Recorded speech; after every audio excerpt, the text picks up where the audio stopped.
விறகுன்னு ஒண்ணு இருந்தா சிங்கம், புலி, சிறுத்தை வேட்டைக்கு போகும்.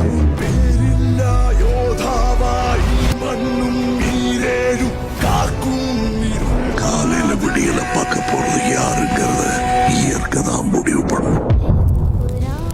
ஆனா இந்த காட்டுல யாரு எங்க எப்ப விடியல பார்க்க போறாங்கிறத முடிவு பண்றது இயற்கை இல்ல, நான். അന്തിക്രിസ്തു തമോഗോളങ്ങളുടെ എമ്പുരാൻ ലൂസിഫർ.